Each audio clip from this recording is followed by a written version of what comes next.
Shayton o'zini kursisini suvni ustiga qo'yib majlis qiladi.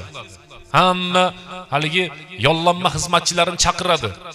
Sen nima qilding deb katta shayton turar ekan.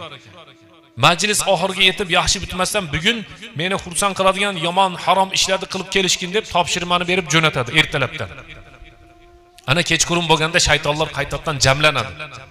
Jamlangandan so'ng sen nima qilding? Ya men odam o'ldirdim. Bu juda katta gunoh. Qur'oni Karimda 5 ta azob faqat odam o'ldirganga kelgan. Mayli chekkaga o'tib turchi. Sen nima qilding? Men zino qildirdim. Sen nima qilding? Men o'g'irlik qildirdim. Bir shaytonvotcha turgan ekan burchakda. Bu sahih hadis. Sen nimaga o'tiribsan, indamaysan? Nima qilding desa, aytadiki, erdi yaniga borib qulog'idan gapirib, xotinini xunuk ko'rsatib, gapiraverdim, hatto xotini men urishdi. Xotiniga borib erini yomonladim, urush katta edi. Xotiniga aytdimki, talog'ing so'ra dedim. Eriga aytdimki, talog'ini ber dedim. Hattoki talog'ini berdi deydi hadisda. Ikkita bir-biriga halol bo'lgan mo'min musulmon bo'lgan oilani buzib keldim deydi. Desa haligi falonchi o'tiribdi hammasi, odam o'ldirtirgani-yu, o'g'illik qilgani-yu, zino qilgan, aroq ichtirgan, falonchi, allonchilar hammalar nima qilishyapti? O'tiribdi.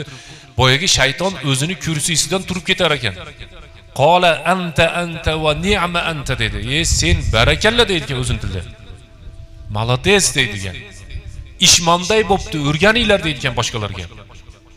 Ulamolarimiz bu hadis sharhlaganda aytishadi, u odam o'ltirsa, aroq ichsa, zino qilsa, boshqa ishlar bilan shug'ullansa indamaydi-yu.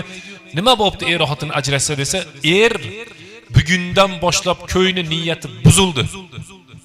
Erdi niyati buzildi, erkak kishi uning shahvati bor. Telefonida bugundan boshlab aynidi u. Ayol kishini qiz bolani ham niyati buzildi. Yana aytadiki ulamolarimiz farzandi bo'lsa-chi desa, farzand tirik yetim bo'ldi.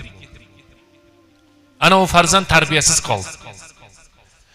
Ko'p mana u jinoyatlarni surishtirsa, ota-onasi surishgan yoki ajrashgan holatdagi tarbiya topgan bolalar, hammasi emas. Yaxshilari ham ko'p.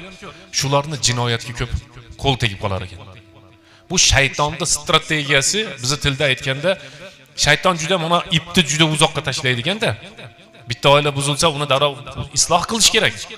Shayton nimaga uzoqqa tashlaydi desa, bitta taloq tushishligi bilan er ham noto'g'ri yo'lga ketdi, ayol ham noto'g'ri yo'lga ketdi, qudalar urushdi, ammalar urushdi, xolalar urushdi. Agar urush kattay biri mahkamaga, biri qoziyatga o'tib ketmagan bo'lsa, qancha sharmandagarchilik, janjal to'polon, o'rtada isrof, uy talashgan, mebel talashgan, idish talashgan, bola talashgan, bilasizmi?